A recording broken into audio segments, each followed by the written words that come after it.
구약성경의 예레미야 애가는 예레미야 선지자가 부른 슬픈 노래라는 제목입니다. 이스라엘 민족이 가장 참혹하고 또 광범위하게 시련을 당한 비운의 시기에 슬픔을 기록한 책이 예레미야 애가입니다. 예레미야는 통상 눈물의 선지자로 지칭됩니다. 그래서 그가 지은 이 애가 슬픈 노래 구석구석에는 또 구절구절에는 그의 애끓는 심정이 담겨져 있습니다. 그는 몰락한 제사장의 가문, 제사장 가문의 아들로 태어나 20세의 선지자로 부르심을 받았고 평생 독신으로 살면서 40년 동안 하나님의 말씀을 선포하였습니다. 그런데 그가 하나님의 말씀을 선포하던 그 시기는 그가 이렇게 슬픔의 노래를 부를 수밖에 없었던 만큼 참담하고 어려운 시즌이었습니다. 그 시대에는 유독 어려움이 많았고 아픔이 많았습니다. 당시 유대인들은 우상을 숭배하고 세상을 의지하며 모든 것을 세상적인 기준과 판단으로 삶을 살았습니다. 그의 믿음마저도, 그들의 신앙생활마저도 세상적인 것으로 저울질하며 그렇게 살아갔으니 하나님의 마음이 얼마나 안타깝고 답답했겠습니까? 그래서 선지자 예레미야를 통하여 하나님께서는 당신의 백성들에게 여호와께 돌아오라 라는 회개의 말씀을 선포하게 하셨습니다. 우상을 버리고 세속적이고 세상적인 판단을 내려놓고 하나님께로 돌아오라. 만약 너희가 회개하지 아니하며 돌아오지 아니하면 너희는 결단코 멸망할 것이다 라는 하나님의 경고를 외치게 하셨습니다. 그것도 40년 동안이나 이와 같은 하나님의 심판을 경고해야 했으니 얼마나 이 예레미야의 마음이 힘들고 어려웠겠습니까? 그는 심지어 회개하지 않으면 결국은 바벨론이라는 나라에 멸망을 당할 것이기 때문에 차라리 예루살렘 성을 보존하고 이스라엘 백성들의 생명을 지키기 위해서 바벨론에게 항복하는 편이 낫다라고 유다 왕 시드기야에게 권하기까지 하나님의 심판의 엄중함을 그가 경고하였습니다. 하나님의 마음이 이 예레미야 선지자의 고백 속에 선포하는 말씀 속에 담겨져 있지요. 돌아오라. 그렇지 않으면 너희들은 멸망당할 것이다. 돌아오라. 무슨 뜻입니까? 하나님께로 돌아오기를 하나님께서 간절히 바라고 계신다는 것이지요. 하나님의 궁극적인 뜻은 그들을 멸망시키거나 그들에게 징벌과 재앙을 내리는 것에 하나님의 뜻이 있는 것이 아니라 그들이 돌아오는 것에 하나님의 뜻과 하나님의 기대감이 담겨져 있는 것입니다. 그러나 유대인들은 이 예레미야가 구원을 말하지 아니하고 도리어 멸망과 심판을 예언한다고 예레미야를 미워하고 박해하고 심지어는 매국노라는 죄명으로 옥에 가두기까지 했습니다. 예레미야가 온갖 고초와 역경을 겪어가면서 가슴을 치며 눈물을 흘리며 유다에 닥칠 무서운 시련을 경고하며 회개를 촉구했지만 아무도 그것을 귀담아 듣지 않았습니다. 왕도 제사장들도 백성들도 여호와의 말을 듣지 아니하였습니다. 예레미야의 그 애끓는 고백을 듣지 않은 것이죠. 결국 그러다 그들은 바벨론에 멸망을 당하고 말았습니다. 40년간 한결같이 하나님의 선지자로 하나님의 공의를 선포했던 예레미야, 선지자로서는 하나님 앞에서 떳떳하고 할 일을 다 했습니다만, 그러나 여러분, 그 모든 수고와 노력에도 불구하고 일의 결과가 자신의 동족인 유다가 바벨론에게 멸망을 당하고 포로로 수천 킬로를 끌려가고 예루살렘의 성벽이 돌 위에 하나 남지 않게 다 무너뜨림을 당하고 하나님의 성전이 회파를 당하는 이 참혹한 현실을 보며 얼마나 가슴이 아프고 애끓는 분통함이 그의 심령 가운데 있었겠습니까? 뻔히 이렇게 될 줄 것인데 무슨 득이 있다고 그동안 그토록 애를 쓰고 온갖 고초를 겪었을까? 라는 자괴감이 그에게 왜 없겠습니까? 하나님의 뜻을 그렇게 대언했음에도 불구하고 듣지 아니하고 귀를 막아버리고 마음을 닫아버리고 도무지 움직이지 아니하였던 왕과 제사장들과 유대인들에 대한 원망과 탄식이 그의 마음속에 왜 없겠습니까? 지나온 모든 삶, 그 모든 시간들이 아쉽고 너무 힘들게 여겨졌기 때문에 오늘 이 유다의 멸망, 그 자신의 실패와 패배로 여겨지는 것이요, 그 안에서 깊은 낙심을 그가 품게 되는 것입니다. 그래서 우리가 읽은 19절 20절에서 그는 이렇게 말합니다. 내 고초와 재난 곧 쑥과 담즙을 기억하소서. 내 마음이 그것을 기억하고 내가 낙심이 되오나 라고 그가 울부짖고 있습니다. 그가 겪었던 모든 고초와 재난, 그것이 쓰디쓴 쑥을 먹는 것이요, 쓰디쓴 쓸개즙을 먹는 것과 같았다는 것이죠. 그럼에도 불구하고 오늘 유다의 처지가 이와 같이 되었으니 그의 마음속에 낙심밖에 남는 것이 없다라는 것이죠.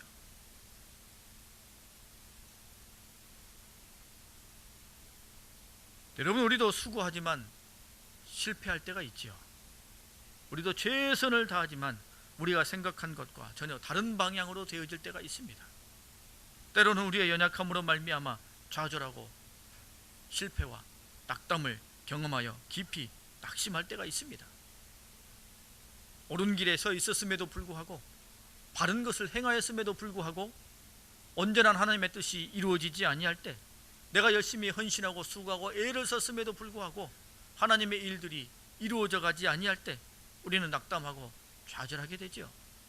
내가 땀 흘리고 수고하고 일상의 삶에서 최선을 다했습니다만 내 손에 얻어지는 것이 없고 내 가정과 일터에 열매가 없게 될 때 우리는 낙심하게 되는 것입니다. 성경에 등장하는 무수한 신앙인들, 그들도 여러분 다 사실은 실패하고 실수하고 또 낙심했습니다. 우리가 잘 아는 베드로, 그는 주님의 수제자요, 주님께서 가장 아끼는 3명의 제자 중에 탑이었습니다. 그는 주님께로부터 처음으로 제자로 부르심을 받은 사람이었고, 예수님께서 누군가의 집을 방문했을 때 그 첫 번째 방문의 집이 베드로의 집이었습니다. 예수님께서 말씀을 증거하시며 온갖 기적과 이적을 행하는 모든 자리에 베드로는 항상 함께 있었습니다. 예수님께서 한적한 곳에 계시든 공중 앞에 서 계시든 베드로와 예수님은 항상 늘 같이 있었지요. 이런 베드로, 게다가 하나님께, 이 주님께서 그와 함께 공생의 삶을 살아주셨던 그 모든 은혜 가운데 거했던 베드로, 그에게 항상 성공과 영광만 있었던 것은 분명 아니지요. 그에게도 실패와 낙심에 엎치락 뒤치락 하였습니다.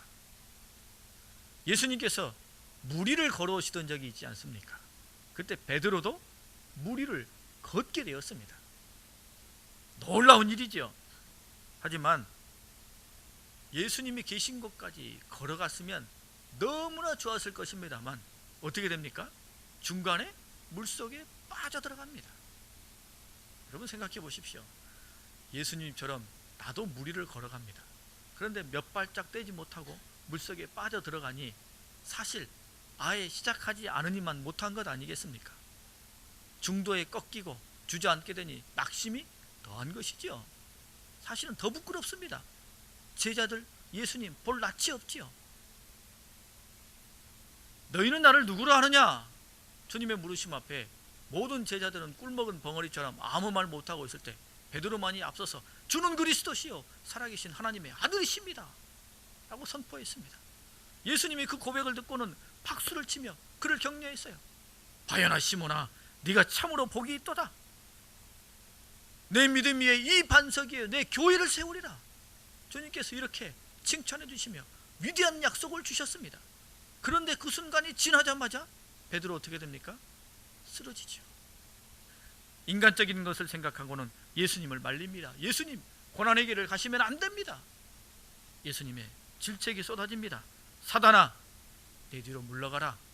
너는 도리어 나를 넘어지게 하는 자로다 라는 말을 들었습니다.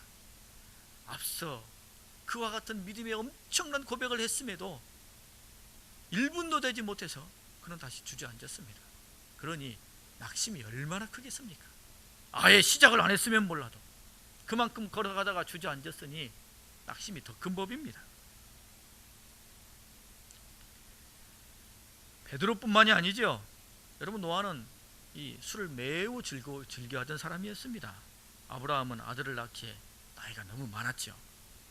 야곱은 거짓말을 밥 먹듯이 하던 사람이었습니다. 모세는 말주변이 별로 없었습니다. 기드온은 두려움이 많았고 삼손은 머리가 긴 바람둥이였습니다. 라합은 기생이었고 요나는 하나님을 피해 도망간 사람이었습니다. 베드로는 예수님을 부인하였고 제자들은 잠들었습니다.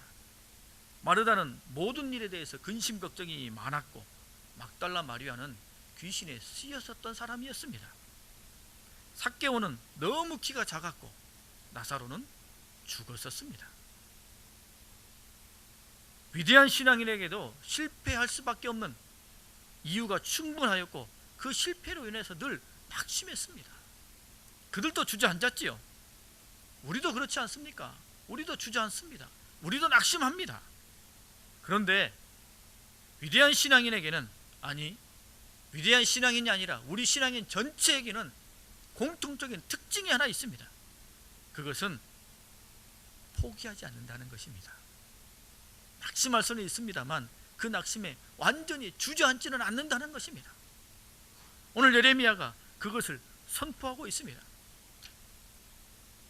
실패했어도 낙담했어도 정말로 답이 보이지 않아도 그렇기 때문에 그 안에서 우리는 발견해내야 할 사명이 있게 되는 것입니다. 21절 말씀에 보게 되면 이것을 내가 내 마음에 담아 두었더니 그것이 오히려 나의 소망이 되어 싸움은 이라고 고백합니다. 깊은 낙심을 그의 마음 가운데 담고 그가 지금 눈물을 흘리며 가슴을 치고 있습니다. 어떻게 해야 될까 가슴을 치고 있는데 그 낙심을 마음속에 담아 두었더니 도리어 그 속에서 뭐가 솟아났다고요? 소망이 솟아났다는 것입니다. 여러분, 우리에게 실패는 있을 수 있습니다. 좌절은 있을 수 있습니다. 정말로 답이 보이지 않을 수도 있습니다. 그러나 신앙인은 그 속에서 뭘 발견합니까? 소망을 발견하는 것입니다. 그 속에서 하나님을 발견하게 되는 것이지요. 그 하나님을 발견하며 그 하나님을 바라볼 때 우리는 그 안에서 내가 걸어갈 믿음의 길을 온전히 걸어갈 수 있게 되는 것입니다. 여러분, 우리가 잘 아는 테레사 수녀는 자신이 그렇게 헌신하고 수고한다 할지라도 캘커타 시의 빈민들의 상황이 전혀 개선되지 않을 것이다 라고 생각했다고 합니다. 그럼에도 여전히 이 테레사 수녀는 캘커타의 빈민들을 위해 헌신하였다는 것입니다. 그게 하나님께서 자신에게 열어놓으신 삶의 길이요 헌신의 길이라고 그가 믿었기 때문입니다. 무언가 변화가 일어나고 열매가 일어나고 부흥과 성장이 일어나고 그것은 우리의 몫이 아닙니다. 그것은 하나님의 몫이죠. 하나님께서 오늘 성도들에게 원하시는 것은 하나님이 열어놓으신 그 길에서 오늘 또 그 길을 걸어가는 것입니다. 변화가 보이지 않는다 할지라도 성장과 성숙이 보이지 않는다 할지라도 하나님이 오늘 나를 두신 그 자리 속에서 내가 묵묵히 그 믿음의 길을 걸어가는 것이지요. 앞길이 보이지 않아도 반드시 해내야 할 사명을 발견하고 그 길을 걸어가는 것이 신앙인의 모습입니다. 거기서 우리는 소망을 발견하게 되는 것입니다. 그런 사람은 여러분 끝까지 포기하지 않는 것이죠. 끝까지 주저앉지 않는 것입니다. 우리가 잘 아는 농구 황제 마이클 조던 잘 아시죠? 그건 지금도 농구 황제라는 타이틀을 놓치지 않는 사람입니다. 그런데 그가 고등학교에 들어갔을 때 극심한 슬럼프에 빠지게 되었습니다. 고등학교의 대표팀, 농구 대표팀에 발탁이 되어야 그 다음에 거기서 성적을 쌓아 대학팀에 들어갈 수 있게 되는데 고등학교 농구 대표팀에 선발되지 못할 정도로 극심한 슬럼프에 빠지고 말았습니다. 그래서 그가 농구를 포기하게 되었습니다. 농구공을 만지지도 않았고 깊은 좌절과 실패 속에 그저 자기 삶을 방치하게 되었습니다. 그때 그 고등학교의 농구부 코치였던 이 선생님이 그에게 찾아와서 이와 같은 조언을 해주었다고 합니다. 사람은 살아가면서 무수히 많은 성공과 실패를 경험한단다. 그 와중에 성공한 사람들의 특징은 실패보다 성공을 한 번 더 이뤘다는 점이지. 지금의 실패를 미래에 대한 채찍으로 여기고 다시 농구를 시작해 보렴 이라고 보냈다고 하는 것이죠. 이 말을 듣고 조던이 다시 농구를 시작해서 농구 황제라는 타이틀을 얻게 되었다는 것입니다. 여러분, 우리도 되새겨볼 만한 이야기입니다. 실패, 좌절, 낙담 우리에게 늘 있는 것이죠. 그런데 실패한 것에서 멈춰버리면 진짜 실패가 되는 것입니다. 실패한 것에서 다시 일어서게 되면 우리 앞에 새로운 길이 열려질 수 있는 가능성이 있게 되는데, 실패한 것에서 멈춰버리면 새롭게 열려질 수 있는 모든 앞날의 내일이 사실은 깡그리 다 없어져 버리게 되는 것이죠. 진짜 실패가 되는 것입니다. 그래서 신앙인은 실패와 낙담 속에서도 도리어 소망을 품게 되는 것입니다. 우리는 문제가 달려오면 문제만 보게 됩니다. 고난이 닥쳐오면 고난만 보게 되죠. 그리고 깊이 절망하고 낙심하게 됩니다. 하지만 여러분, 하나님의 사람들은 그 문제, 그 고난, 그 뒤에 계신 하나님의 섭리를 보게 되는 것입니다. 하나님의 뜻과 역사하심을 보게 되는 것이죠. 여러분, 고난은 정말로 중요한 것이 고난 자체가 아니라 그 고난을 어떻게 해석하느냐에 달려있는 것입니다. 오늘 예레미야 선지자는 우리가 상상할 수 없는 극심한 고난자리에 지금 내몰려 있습니다. 나라는 멸망하였고 그가 신뢰했던 하나님은 저 멀리 떨어져 있는 것 같습니다. 그에게는 아무것도 남아있는 것이 없습니다. 오직 눈물밖에 없습니다. 절망밖에 없습니다. 그런데 그 안에서도 그는 뭘 발견해내고 있어요? 소망을 발견해내고 있습니다. 무엇 때문에요? 24절입니다. 여호와는 나의 기업이시니 그러므로 내가 그를 바라리라. 이 확신과 신뢰 때문에, 하나님이 나의 기업이시요 나의 모든 것이기 때문에 그 하나님을 바라보는 것을 통하여 그가 소망을 다시 불러 일으키고 있다는 것입니다. 하나님께서 나의 모든 것이니 나를 책임지시고 지켜주실 것이다. 하나님께서 나로 하여금 이 모든 일을 감당케 하셨으니 하나님이 내 삶을 지켜주시고 인도해 주실 것이다. 오늘 삶의 자리에 고난이 있고 낙심이 있을지라도 하나님을 기다리기에 소망을 잃지 않으리라 라고 그가 고백하고 있는 것입니다. 조지 물려, 그는 자신의 평생의 신앙생활 속에서 얻은 중요한 깨달음을 이와 같이 표현했습니다. 환난이 심할수록, 역경이 더할수록 주님의 도움은 더더욱 가까이에 있습니다 라는 점입니다. 여러분, 주님을 바라는 사람만이 성공할 수 있습니다. 주님을 바라보는 사람만이 성공을 맛볼 수 있게 되는 것입니다. 주님을 바라보는 사람, 주님을 신뢰하는 사람에게 성공은 일어나게 되는 것이지요. 여러분, 운동 경기를 하는 사람들을 보십시오. 마라톤을 하든 달리기를 하든 수영을 하든 뭘 하든 그 사람들이 입고 있는 복장이 어떻습니까?